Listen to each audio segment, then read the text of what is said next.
여러분 안녕하십니까? 1월 31일 화요일 뉴스투데이 강원입니다. 전국을 덮친 난방비 폭탄에 모두가 아우성입니다. 전기에 이어 도시가스 요금까지 공공요금이 줄줄이 오르면서 서민들을 압박하고 있는데요. 아직 인상의 여지가 남은 공공요금도 있어서 서민 가게에 주름이 깊어지고 있습니다. 김도균 기자의 보도입니다. 춘천의 한 돌솥밥 전문점. 지난달 날아온 12월 도시가스 요금 고지서를 보고는 도저히 믿을 수 없었습니다. 11월에는 10만 8천 원을 냈는데 한 달 만에 2배 넘게 오른 25만 원이 청구됐기 때문입니다. 따뜻한 물도 좀 이번에는 안 쓰고 그랬는데 1월 달에는 더 좀 오른다는 소리 때문에 가슴 떨려요. 실제로 주택용 난방 요금이 42% 올랐지만 식당에 적용되는 업무용 난방비는 58%나 올라 업주들의 부담은 훨씬 컸습니다. 여기서 끝이 아닙니다. 정부가 2분기부터 2026년까지 단계적으로 가스요금을 올리겠다고 밝혔습니다. 1981년 이후 최고 인상폭을 기록했던 전기요금도 올 한 해 추가 인상이 이뤄질 가능성이 큽니다. 시군에서 관리하는 상하수도 요금도 오를 가능성이 높습니다. 춘천시는 적자 늪에서 허덕이는 춘천시 상하수도 사업본부 경영 정상화를 위해 요금 현실화가 불가피하다고 밝혔습니다. 단계적 인상이라고 하지만 공공요금이 한꺼번에 오르면서 서민들이 받아들이는 충격은 작지 않습니다. 대책이 안 서요. 다 나오면 다 어디 가면 무조건 올랐다가 인사해요, 그냥. 공공요금에서 가장 큰 부분을 차지하는 가스와 전기료 부담은 계속 커지면서 서민의 한숨은 깊어지고 있습니다. MBC 뉴스 김도균입니다. 2년 3개월 만에 실내 마스크 착용 의무가 해제됐습니다.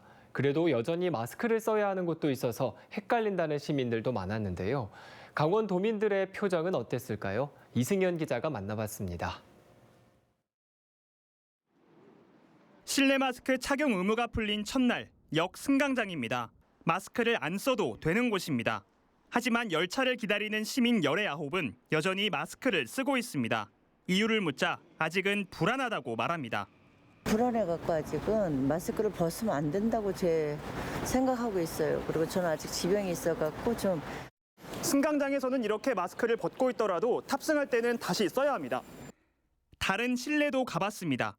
지하상가를 오가는 시민 대부분은 여전히 마스크를 쓰고 있습니다. 바뀐 마스크 착용 지침을 몰랐다는 시민도 있습니다. 난 진짜 몰랐거든요. 테레비 요새 이 눈이 아파서 테레비도 잘 못 보고 보다가 끊고 그랬는데. 마스크를 쓰면 운동하기 힘든 헬스장.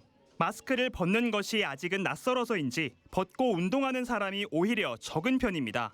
몇 년 동안 운동하면서 답답했는데 이제 벗으니까 뭔가 살짝 어색하긴 하지만 그래도 훨씬 운동하기 좋은 것 같습니다. 이처럼 착용 의무가 풀렸는데도 맨 얼굴에 시민을 찾는 게 쉽지 않았습니다. 마스크를 쓰지 않아도 되는 학원은 아예 실내 마스크 착용을 계속 유지하겠다는 입장입니다. 방학을 맞아 원생들이 학원에 자주 드나드는데 집단 감염이 우려되기 때문입니다. 가장 많은 아이들이나 부모님들이 왔다 갔다 하는 때이기 때문에 사실상 저희들이 지금 제일 바쁠 때예요. 그렇기 때문에 저희들은 방역이나 이런 거에 대해 신경 안 쓸 수가 없죠. 실내 마스크 착용 의무가 풀렸지만 꼭 써야만 방문할 수 있는 곳은 여전히 많습니다. 병의원과 요양시설 등 취약시설과 택시와 버스 등 대중교통을 이용할 때는 마스크를 꼭 써야 하는 만큼 늘 마스크 한 장 정도는 챙기는 것이 좋습니다. MBC 뉴스 이승현입니다. 제3회 전국 동시조합장 선거가 한 달여 앞으로 다가오면서 경찰과 선관위에 여러 건의 고발이 접수되는 등 과열 조짐을 보이고 있습니다. 후보자 또는 후보자가 되려는 사람, 그리고 후보자의 가족 등으로부터 작은 선물이라도 받으면 나중에 수십 배의 과태료를 낼 수 있어 각별히 주의해야 합니다. 김인성 기자입니다.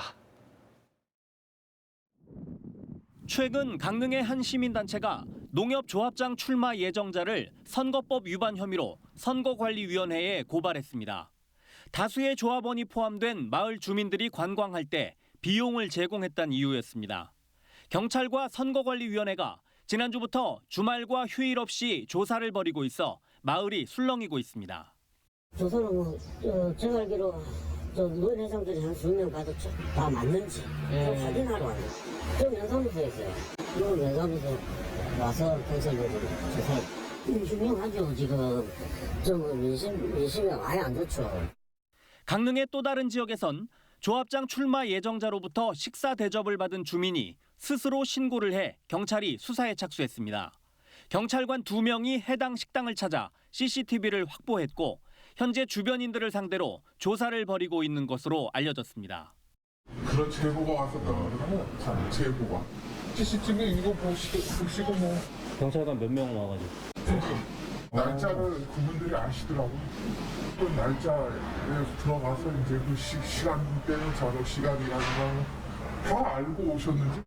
이번 동시조합장 선거는 선거관리위원회가 선거 관리를 위탁받은 뒤 치르는 3번째 선거로 전국 1,353명의 조합장을 뽑습니다. 전국적으로 지난 2015년 제1회 때 867건, 2019년 제2회 때 744건의 고발과 수사 의뢰 등이 있었고 12만 원짜리 식사를 제공받은 조합원에게 100만 원, 7천 원짜리 콩기름을 받은 조합원에게 35만 원의 과태료가 부과되기도 했습니다. 저희 선거관리위원회에서는 엄중하게 살펴보고 있습니다. 유권자 여러분들께서는 돈선거라든가 금품선거를 배제해 주시고 만약 위반된 사항이 생기면 최소한 과태료 10배에서부터 50배까지 부과될 수 있는 부분도 있다는 거 꼭 염두에 주시고. 선거관리위원회는 조합장 선거 관련 위법 행위 신고는 국번 없이 1390번으로 하면 되고 신고자에겐 최고 3억 원의 포상금을 지급한다며 깨끗한 선거가 될 수 있도록 주의와 협조를 당부했습니다. MBC 뉴스 김인성입니다.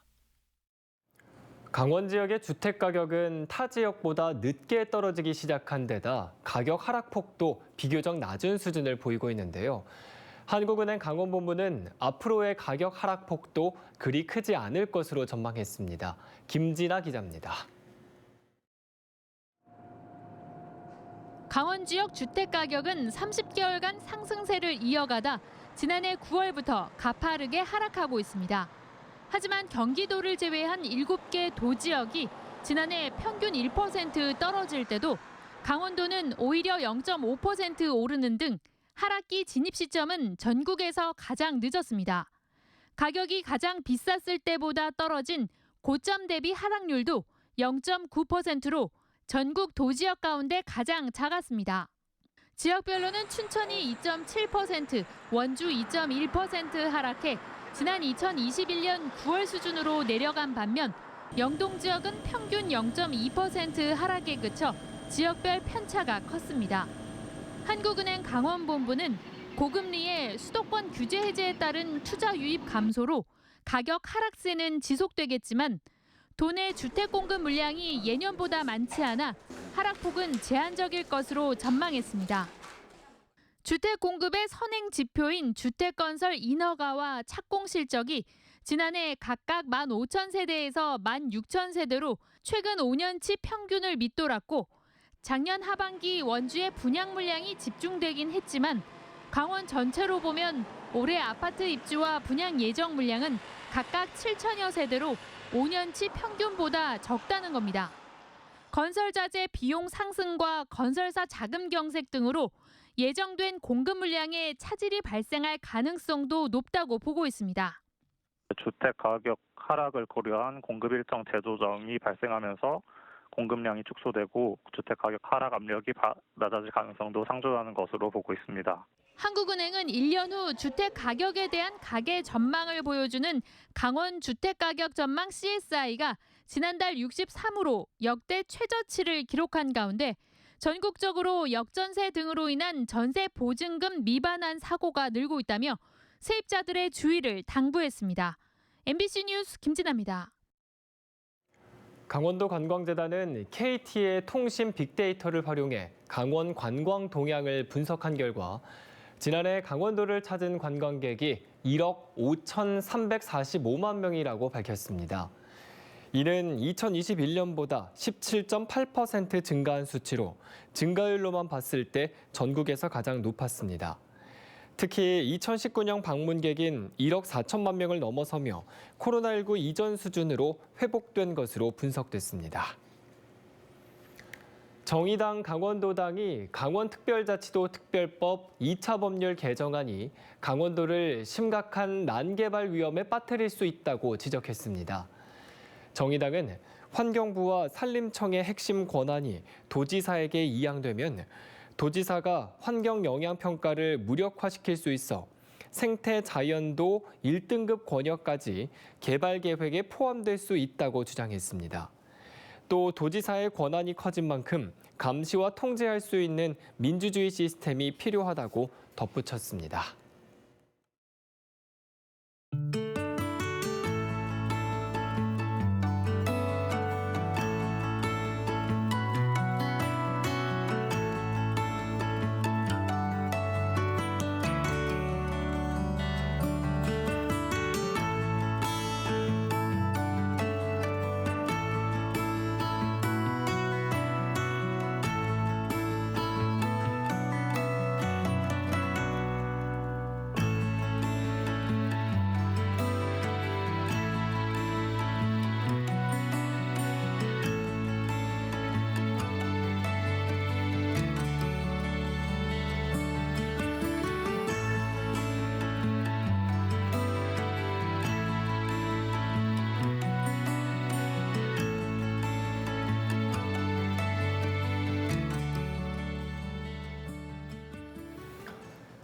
춘천시가 반도체 설계 도면을 제조형 도면으로 다시 디자인하는 업체를 말하는 반도체 디자인 하우스를 옛 캠프 페이지에 유치하겠다고 밝혔습니다.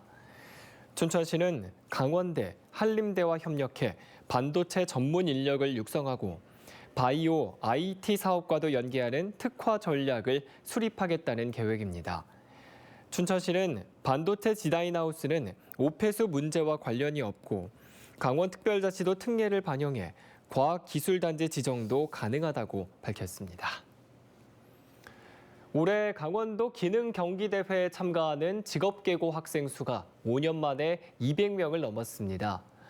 강원도 교육청에 따르면 2018년 200명 아래로 내려간 기능경기대회 참가 학생 수는 지난해 146명까지 급감하다 올해 225명으로 크게 늘었습니다. 도교육청은 기능경기대회는 직업계고의 활성화 지표라며 직업계고 재구조화를 통해 학생들의 역량을 높이겠다고 밝혔습니다. 태백시가 필리핀 바왕시와 외국인 계절 근로자 유치를 위한 협약을 맺었습니다. 태백시는 필리핀 바왕시와 업무 협약을 통해 국내 농촌 고령화와 인건비 상승 등으로 인한 농가 일손 부족 현상을 해소하기 위해 외국인 계절 근로자를 제공받기로 했다고 밝혔습니다. 이에 앞서 태백시는 지난해 11월 필리핀 마발라카시와 외국인 계절 근로자 협약을 맺었습니다.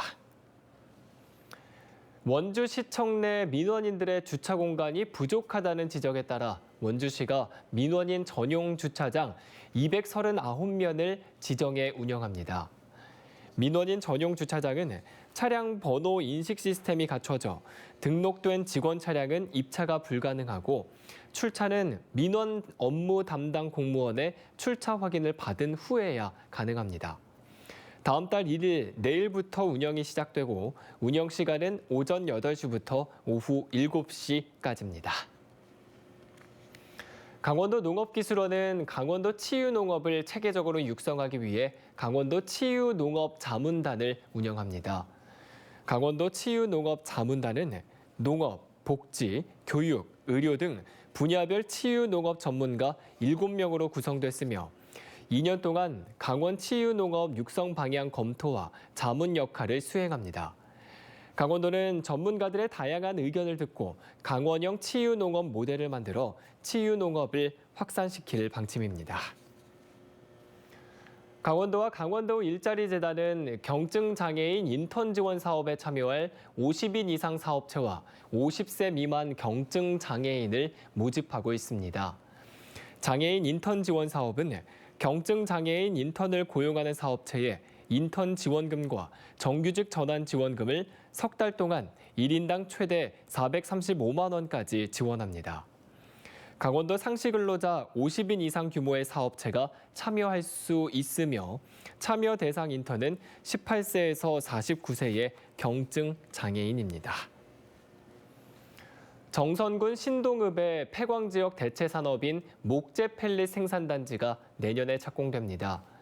정선군에 따르면 신동읍 첨포리 석항 비축 무연탄 유휴부지 89만여 제곱미터에 민간업체가 내년부터 2025년까지 1,400억 원을 투자해 목재 펠릿 제조시설과 기숙사 등을 조성할 계획입니다. 이 생산단지는 약 110명의 인력을 고용해 인근의 미이용 산림 바이오매스 자원으로 목재 펠릿 제품을 생산한 뒤 동해안 지역 발전소에 연간 30만 톤을 납품할 예정입니다. 강원도교육청이 3월 1일자 조직 개편을 위해 이번 주 대규모 인사를 예고하자 내부 분위기가 술렁이고 있습니다. 도교육청은 3월 개학 전에 인사에 따른 준비를 마칠 수 있도록 2월 1일을 목표로 교원과 교육 전문직 인사를 발표할 계획입니다. 특히 본청 47명과 직속기관, 학교 11명을 시군교육지원청으로 배치하고 본청 부서도 재배치하기로 했습니다. 양양군이 환경자원센터 화재로 피해를 입은 주민들에게 5,500여만 원을 지원했습니다.